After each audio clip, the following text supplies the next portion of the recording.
Okay, so I've been thinking about this thing about Norwegian unfriendliness and the debates going on about it on TikTok. I have been trying to figure out why this is.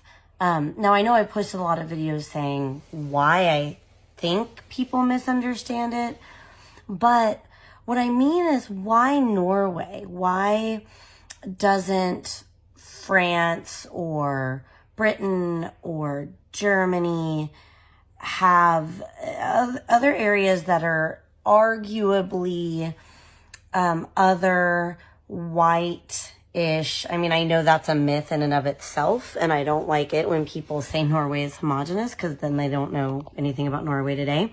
But anyway, they have similar historical understandings of their racial composition.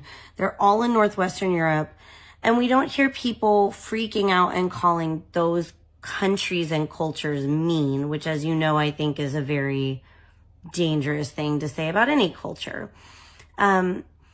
Here's what I think. I was talking it over with a friend, and she made the very good point. She said, there's already stereotypes about Germany and France. We already have had what we thought about them. I'm a Victorian literature professor, so I would say arguably since World War I, when there was this sort of interaction among the different European nations. Before that, I mean, you would find people in British literature saying, oh, don't be so German, as an insult.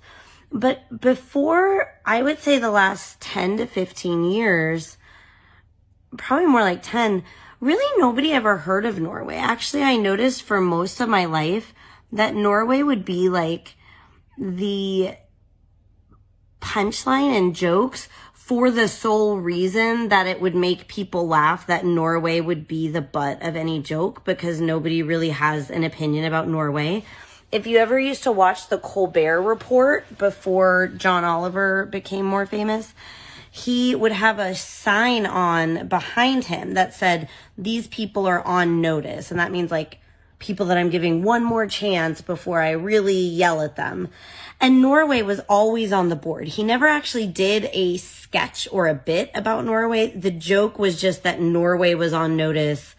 And the whole joke was like, who thinks about Norway, right? So here's what I realized.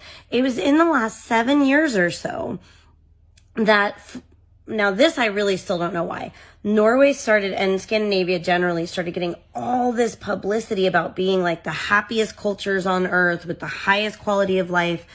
And so all of a sudden, and now because